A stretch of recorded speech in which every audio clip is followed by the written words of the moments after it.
رسول اللہ کے قلب انور کو ٹھیس کرتی ہے۔ سورہ ضحیٰ نازل ہوتی ہے، والضحیٰ، چڑھے ہوئے دن کی قسم۔ عربی میں ضحیٰ کہتے ہیں جسے ہم چاش کا وقت کہتے ہیں، صبح کا 8-9 بجے کا وقت، اور اس وقت اگر آپ دیکھیں ہر طرف روشنی پھیلی ہوتی ہے، کائنات میں کہیں ظلمت، تاریکی اور کہیں بھی اندھیرے کا وجود نہیں ہوتا جب ضحیٰ اور چاش کا وقت چل چکا۔ اللہ نے اس کی قسم ارشاد فرمائی، مجھے چڑھے ہوئے دن کی قسم، واللیل اذا سجا، اور رات کی قسم جب اس کی تاریکی ہر سو چھا جائے۔ دو قسمیں ارشاد فرمائی۔ کتنی؟ دو قسمیں۔ کس وجہ سے ارشاد فرمائی؟ وہ آیت نمبر 3 میں بتا دیا، اے محبوب چڑھے ہوئے دن اور تاریک رات کی قسم ہے، ما ودعک ربک وما قلی۔ اے محبوب ام جمیل، اہل مکہ، مشرکین قریش جو مرضی کہتے رہیں، وہ اپنی زبانوں سے جس طرح کے بغض و عداوت کا بھلے اظہار کرتے رہیں، یہ ان کی زبانیں ہیں جو دراز ہوتی ہیں۔ حقیقت کیا ہے؟ میں رب کائنات قسموں سے مؤکد کر کے آپ کو بتا رہا ہوں، ما ودعک ربک وما قلی، آپ کے رب نے نہ آپ کو چھوڑا ہے نہ آپ سے ناراض ہو۔ دو قسمیں ارشاد فرمائی، اور دو قسموں کے بعد پھر جو بات مشرکین نے بطور طعنہ آپ سے کہی تھی، اللہ پاک نے اس کا جواب خود عطا فرمایا۔ سورہ ضحیٰ، سورہ کوثر، قرآن مجید کی کثیر سورتیں اور آیات ہیں جو اس موقع پہ نازل ہوتی ہیں جب مشرکین کی ہرزہ سرائیاں یا منافقین کی زبان درازیاں رسول اللہ کے قلب انور کے لیے اذیت اور ٹھیس کا باعث ہیں۔ اور یہ ان مواقع پر قسم ارشاد فرما کے اللہ پاک کا یہ اعلان فرمانا، یہ قرآن پڑھنے والوں، قرآن سے سیکھنے والوں، قرآن کو امام اور رہنما تسلیم کرنے والوں کو دعوت فکر ہے کہ قرآن پڑھتے پڑھتے کہیں یہ نہ سمجھ لینا کہ ہدایت کے لیے قرآن کافی ہے، صاحب قرآن کی ضرورت ہی نہیں۔ نعوذ باللہ من ذالک۔ کہیں یہ ٹھوکر نہ تمہیں لگے قرآن پڑھو تو میرا قرآن تمہیں پکار پکار کے بتائے گا کہ جہاں عزت محمدی کی بات ہوتی ہے، جہاں ناموس محمدی کی بات ہوتی ہے، جہاں عظمت محمدی کی بات ہوتی ہے، اللہ رب العالمین قسمیں اٹھا کے عزت اور عظمت محمدی کا اظہار فرماتا ہے۔ فرمایا چڑھے ہوئے دن اور تاریک رات کی قسم، آپ کے رب نے نہ آپ کو چھوڑا اور نہ وہ آپ سے ناراض۔ علماء فرماتے ہیں کہ اللہ پاک نے یہاں یہ دو قسمیں کیوں ارشاد فرمائی؟ اس کی متعدد توجیحات، مختلف اس کی جو اسباب ہیں وہ علماء نے ذکر کیے، جن سے پتہ چلتا ہے کہ یہ آیات کتنی عظیم ہیں اور رسول اللہ کا مقام ان کے رب کی بارگاہ میں کتنا بلند ہے۔ چڑھے ہوئے دن اور تاریک رات کی قسم، علماء فرماتے ہیں ایک قول یہ ذکر کیا گیا کہ یہاں ضحیٰ دن سے مراد وہ دن ہے، اگر ہر دن مراد لیا جائے تو وہ بھی مراد ہے، قرآن حکیم کے الفاظ عام ہیں، مطلق ہیں، اور جہاں قرآن نے اطلاق رکھا ہے، قید نہیں لگائی، انکنڈیشنلی کسی چیز کو ذکر کیا ہے، اصول تفسیر کا اصول یہ ہے کہ وہ انکنڈیشنل رہتا ہے، وہ مطلق ہی رہتا ہے۔ قرآن نے مطلقاً ہر چڑھے ہوئے دن کی قسم ارشاد فرمائی، اور وجہ یہ ہے کہ ہر آنے والا دن، ہر طلوع ہونے والا دن اللہ کی بہت سی عظمتوں کا اعلان کرتا ہے، اللہ کی بہت سی قدرتوں کا نمائندہ بن کے طلوع ہوتا ہے۔ سورہ رحمان میں فرمایا کل یوم ہوا فی شأن، ہر روز اللہ کی ایک نئی عزت، ایک نئی عظمت اور ایک نئی شان کا ظہور ہوتا ہے۔ کائنات میں معزز کو ذلت نصیب ہوتی ہے اور کسی ذلیل کو رب عزتیں عطا فرماتا ہے، کسی سے تخت و تاج چھین لیا جاتا ہے اور کسی گدائے راہ کو اللہ پاک تخت و تاج عطا فرما دیتا ہے، بیمار تندرست ہو جاتا ہے اور بھلا چنگا جو ہے وہ بیمار ہو کے جو اپنی چارپائی سے لگ جاتا ہے، دولت مند قلاش اور مفلس ہو جاتا ہے اور ایک مفلس بے نوا کو اللہ خزانے عطا فرما دیتا ہے۔ ہر آنے والا دن اللہ کی عظمتوں کا اظہار کرتا ہے، اور رب کائنات دن کی قسم ارشاد فرماتا ہے۔ یہی معاملہ رات کا ہے، رات کو اللہ نے اپنی قدرت کی نشانی ارشاد فرمایا، ہر دن اور ہر رات مراد لی جائے تب بھی روا ہے، جائز ہے، اور ایک قول کے مطابق دن سے مراد وہ دن ہے جس دن اللہ پاک نے جناب موسیٰ علیہ السلام کو جادوگروں پہ غلبہ عطا فرمایا۔ اور سورہ طٰہٰ میں جہاں جناب موسیٰ علیہ السلام اور جادوگروں کا واقعہ ذکر ہوا ہے، وہاں پر الفاظ بھی قرآن کے یہی ہیں کہ وَأَن يُحْشَرَ النَّاسُ ضُحًى، جو وقت مقرر ہوا تھا جناب موسیٰ علیہ السلام اور جادوگروں کے ساتھ مقابلے کا، وہ وقت بھی وقت چاشت تھا۔ اور یہاں قسم بھی اللہ نے وَالضُّحَىٰ، وقت چاشت کی ارشاد فرمائی ہے۔ مفسرین فرماتے ہیں اشارہ ہے کہ جو رب اکیلے موسیٰ کو وقت کے فرعون، اس کے جاہ و جلال، اس کی ساری دولت، اس کے اقتدار، اس کی فوج، اس کے جادوگر، اس کے تمام پر حکومتی اثر و رسوخ کے باوجود جو تنے تنہا موسیٰ کو فرعون پہ غلبہ عطا فرما سکتا ہے، اے محبوب وہ آپ کو بھی ان مشرکین مکہ پہ غالب فرما سکتا ہے۔ وہ رب جو جادوگروں کے دلوں کو پھیرنے کی قدرت رکھتا ہے، وہ مکہ کے قریش کے دلوں کو بدلنے کی طاقت بھی رکھتا ہے، لیکن کب بدلنا ہے، کس وقت بدلنا ہے اور کس کس کا دل بدلنا ہے، یہ وہی جانتا ہے۔ اور جادوگروں کے بارے میں بھی حضرت موسیٰ علیہ السلام اور فرعون کا واقعہ، یہ ان واقعات میں سے جو قرآن حکیم نے بڑے تکرار سے ذکر، سب سے زیادہ قرآن حکیم میں جس پیغمبر کے احوال ذکر ہوئے وہ جناب موسیٰ کلیم علیہ السلام۔ کئی مقامات جہاں اس واقعے کو تکرار کے ساتھ دہرایا ہے، اور مفسرین نے لکھا ہے کہ جناب موسیٰ علیہ السلام جب فرعون کے دربار میں تشریف لے گئے، عصائے موسوی کا معجزہ فرعون نے بھی دیکھا، درباریوں نے بھی دیکھا، وہاں جو حاضرین تھے انہوں نے بھی دیکھا، اور جو ساحر جادوگر تھے انہوں نے بھی دیکھا۔ لیکن ایمان کون لائے تھے؟ صرف ساحر، صرف جادوگر۔ فرعون کو بھی ایمان نصیب نہیں ہوا، اس کے حواریوں کو بھی ایمان نصیب نہیں ہوا، اور حاضرین جو لوگ عام جو صرف تماشا دیکھنے کے لیے آئے تھے ان میں سے بھی کسی کو ایمان نہیں۔ جادوگر۔ اور جانتے ہیں کہ مفسرین فرماتے ہیں وجہ یہ تھی کہ جادوگروں نے جناب موسیٰ علیہ السلام کو پیشکش کی کہ موسیٰ علیہ السلام اما ان تلقی و اما ان نکون اول من القا، اور نبوت کا ادب وہ جناب موسیٰ علیہ السلام کا ادب ہو، جناب عیسیٰ علیہ السلام، جناب ابراہیم، اللہ کے کوئی بھی نبی ہو، اور خصوصاً امام الانبیاء،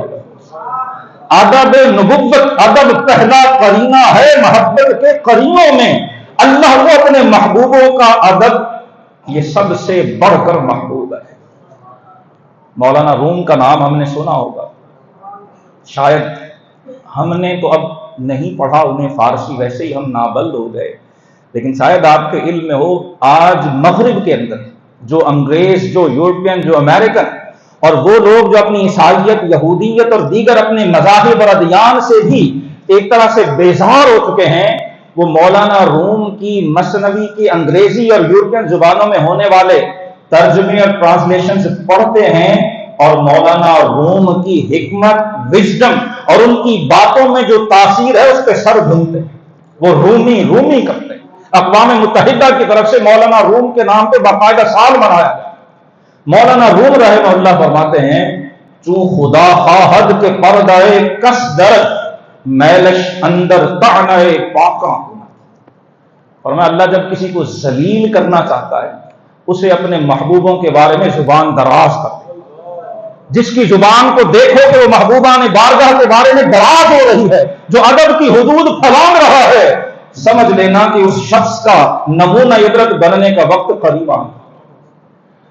موسیٰ علیہ السلام کے سامنے جادوگر گئے لیکن ادب کا اظہار کیا، پیشکش کی تھی کہ اما ان تلقی و اما ان نکون اول من القا، اے موسیٰ اگر چاہیں تو پہلے آپ اپنے معجزے کا اظہار کریں، اور اگر آپ اجازت دیں ہمیں کہیں تو پھر ہم پہلے۔ اللہ پاک کو جادوگروں کا یہ ادب بھاگ ہے، پسند آ گئے، اور اس ذات کا معاملہ یہی ہے۔ یقیناً عمل کی اہمیت ہے۔ قرآن جہاں بھی ایمان کی بات کرتا ہے ساتھ اعمال صالح کی بات کرتا ہے۔ کوئی مقام قرآن میں ایسا نہیں جہاں ایمان کے ساتھ اعمال صالح کو ذکر نہ کیا گیا۔ ہمارے ہاں عرض کی پہلے کہ افراط و تفریط، اگر افراط و تفریط سے ہٹ کر اعتدال کے نقطہ نظر سے دیکھا جائے اعمال صالح کی اہمیت کبھی کم ہو سکتی ہی نہیں ہے، لیکن یاد رکھ لیجئے اس کا فضل کسی کے عمل کا محتاج نہیں۔ بعض اوقات عمل پہ زور دیتے دیتے ہم اتنے اسٹرکٹ ہو جاتے ہیں کہ ہم اس کے فضل کو بھی لمیٹڈ کرنا، اس کا فضل محدود نہیں۔ حضرت بہلول دانا رحمہ اللہ تعالی کہتے ہیں کہ عباسی خلیفہ غالباً ہارون الرشید یا کسی بہلول دانا سے ملنا چاہا. آپ ملتے نہیں تھے، ویرانوں میں تنہائیوں میں رہتے تھے، اپنے رب کو یاد کرتے. ایک بار ہارون الرشید اپنے محل کی چھت پہ بیٹھا تھا. خادمین نے بتایا کہ بہلول دانا محل کی دیوار کے پاس سے گزر. ہارون الرشید بادشاہ کہنے لگا یہیں سے اٹھا کے اوپر لے. بادشاہوں کے پاس اسباب ہوتے ہیں، بہت بڑا جال تھا، انہوں نے وہیں جال پھینکا. حضرت بہلول چلتے چلتے اس جال میں پکڑا اور پکڑ کر بہلول دانا کو ہارون الرشید کے سامنے حاضر کر دیا. ہارون الرشید نے بہلول دانا سے پوچھا کہ بہلول مجھے بتاؤ خدا تک کیسے پہنچے، خدا تک پہنچنے کا ذریعہ کیا؟ جانتے حضرت بہلول دانا نے کیا جواب دیا؟ ہم جیسے کم علموں کی گھنٹوں کی گفتگو بھی شاید وہ مفہوم اور وہ میسج اور وہ پیغام اور وہ اثر نہیں رکھتی جو محبوبہ نے بارگاہ کی زبان سے نکلا ہوا ایک جملہ ہے. حضرت بہلول دانا نے صرف ایک جملہ کہا. ہارون الرشید خلافت عباسی کا جو مالک ہے، جو تخت پہ بیٹھنے والا ہے، وہ پوچھ رہا ہے کہ بہلول بتاؤ رب تک کیسے پہنچے. حضرت بہلول فرماتے ہیں جیسے تجھ تک پہنچے. مجھے تو پتہ ہی نہیں، میں نے تم سے ملنا ہی نہیں چاہا، تم تو وقت کے بادشاہ ہو، میں نے تمہارے محل کا دروازے نہیں کھٹکھٹایا، میرا تو کوئی ارادہ ہی نہیں تھا، میں جا رہا تو تم نے خود مجھے اپنے پاس کھینچا. یوں ہی وہ رب جب چاہتا ہے تو کسی کو پکڑ کے اپنی طرف کھینچ لیا. اور ذالک فضل اللہ یؤتیہ من یشاء. حساب لگانے والے حساب لگاتے رہتے ہیں، لیکن اللہ کے فضل کو دنیا کے کسی پیمانے سے ناپا جا سکتا نہیں. حضرت بہلول دانا اور مولانا روم کا عرض کرنا تھا کہ آپ فرماتے ہیں کہ جب اللہ کسی کو ذلیل کرنا چاہتا ہے، کسی کی عزت کا پردہ چاک کرنا چاہتا ہے، اللہ اس کی زبان اپنی محبوبہ نے بارگاہ کے بارے میں دراز کر دیا. جادوگروں کو ایمان اسی لیے نصیب ہوا کہ جناب موسیٰ علیہ السلام کے بارے میں انہوں نے ادب کا مظاہرہ کیا. علماء لکھتے ہیں والضحیٰ میں جس دہا، جس چاش، جس دن کی رب نے قسم اٹھائی، یہ وہ دن تھا جب اللہ نے جناب موسیٰ علیہ السلام کو جادوگروں پر فتح عطا فرمائی. اور واللیل اذا سجا، فرمایا جس رات کی قسم اٹھائی یہ وہ رات تھی جس رات اللہ نے اپنے محبوب کو معراج عطا فرمایا. اور ایک قول کے مطابق والضحیٰ سے مراد رسول اللہ کا یوم ولادت، جس دن آپ کی ولادت باسعادت ہوئی اس دن کی، اور جس دن آپ کو اللہ نے معجزہ معراج عطا فرمایا اس رات کی قسم اٹھائی. اور ایک قول کے مطابق والضحیٰ سے مراد رسول اللہ کا رخ انور،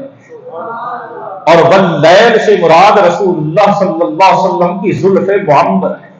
اور جو سیاق ہے، جو شان نزول، جو وجہ نزول ہے، اگر اسے سامنے رکھا جائے تو یہ بڑی لذیذ، بڑی خوبصورت اور بڑی پیاری تفسیر ہے جو ائمہ تفسیر نے نقل فرمائی ہے. اب پس منظر حضور کو طعنہ دیا جاتا ہے، انقطاع وحی کو مخالفین دلیل بناتے ہیں اللہ کے نعوذ باللہ ناراض ہو جانے کی، اور رب کائنات فرماتا ہے والضحیٰ، محبوب مجھے آپ کے حسین مکھڑے کی قسم،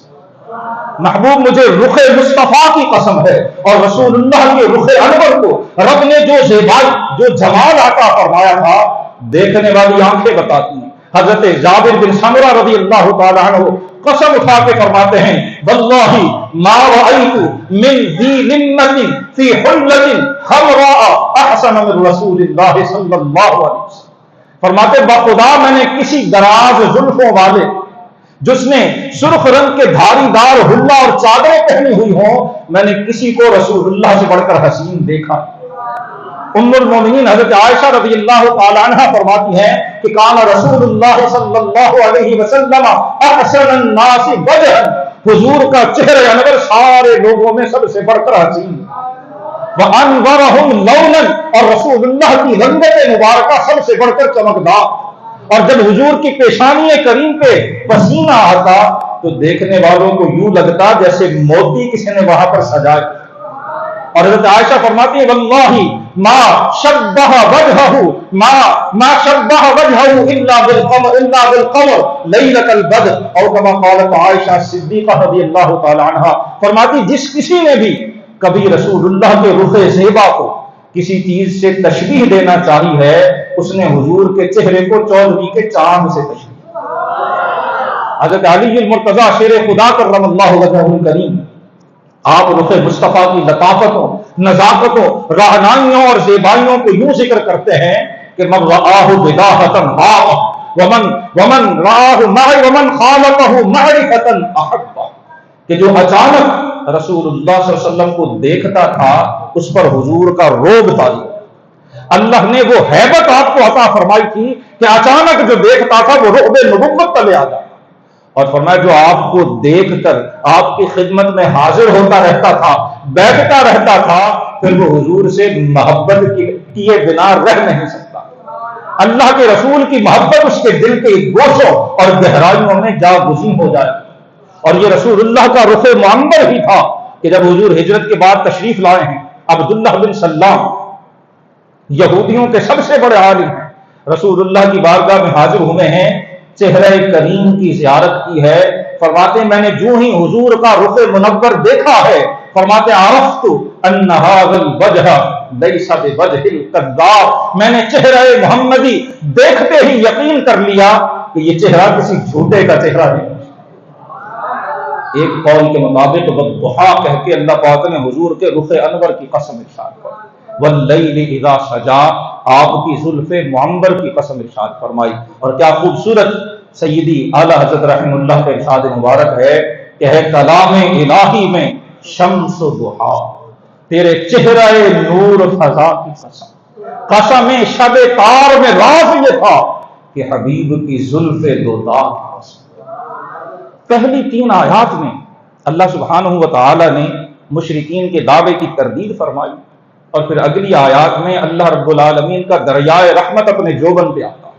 ابھی مکی دور ہے، قریش کا کنٹرول ہے مکہ مکرمہ کے اندر، ہر طرح کا زور اور طاقت اور کثرت ان کے پاس ہے،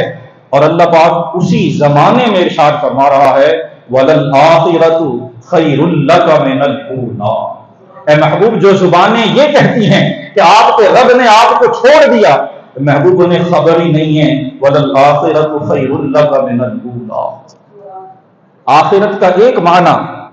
یہاں علماء نے لکھا ہے کہ اس سے عالم آخرت مراد ہے، قیامت کا دن،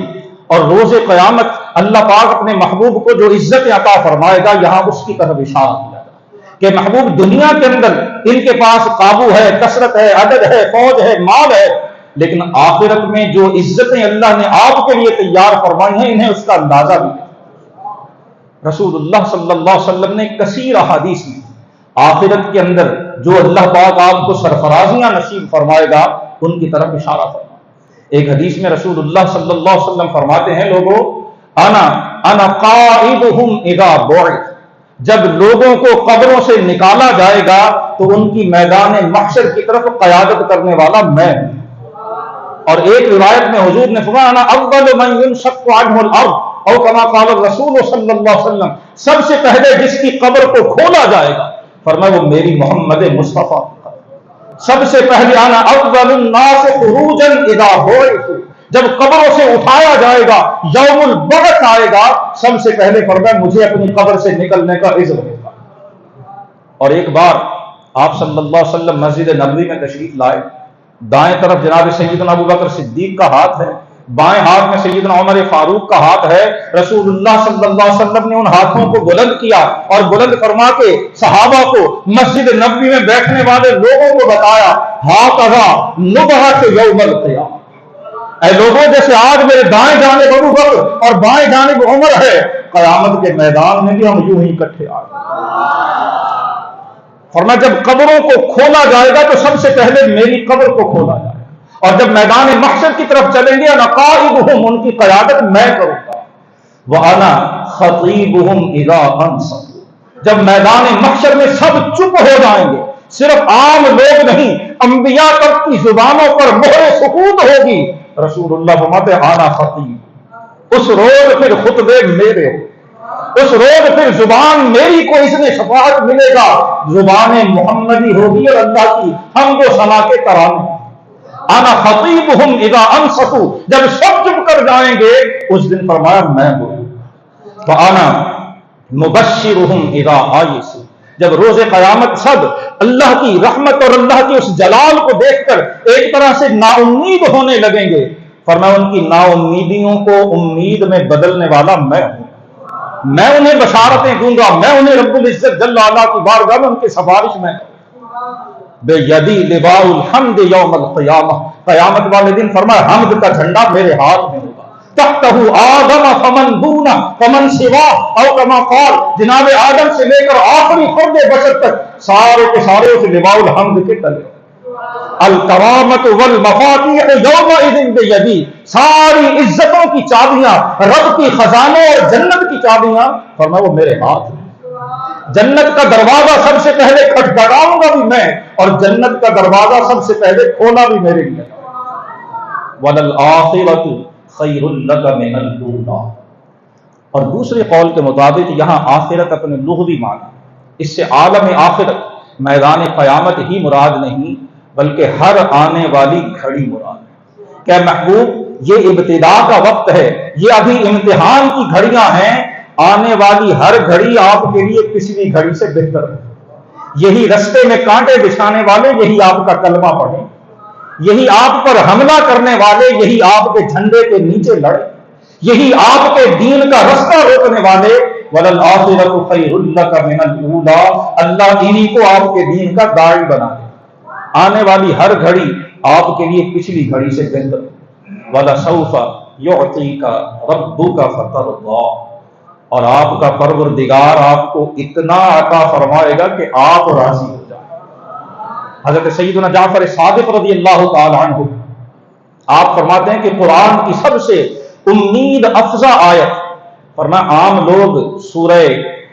جو المؤمن کی سورہ زمر کی جو آیت کریمہ لا تقنطوا من رحمت اللہ، فرمایا عام لوگ اسے سب سے امید افزا آیت سمجھتے ہیں۔ ایک روایت میں جناب جعفر صادق اور دوسری روایت میں خود حضرت علی المرتضیٰ شیر خدا کرم اللہ وجہہ الکریم کا فرمان ہے، فرمایا اہل عراق تم سمجھتے ہو کہ لا تقنطوا من رحمت اللہ یہ سب سے بڑھ کر امید افزا آیت ہے، ہم اہل بیت نبوت کا خیال یہ ہے وَلَسَوْفَ يُعْطِيكَ رَبُّكَ فَتَرْضَىٰ، سب سے امید افزا آیت یہ ہے کہ آپ کا رب آپ کو اتنا عطا فرمائے گا کہ آپ راضی ہو جائیں۔ یہ مستقبل کی خبریں عطا فرمانے کے بعد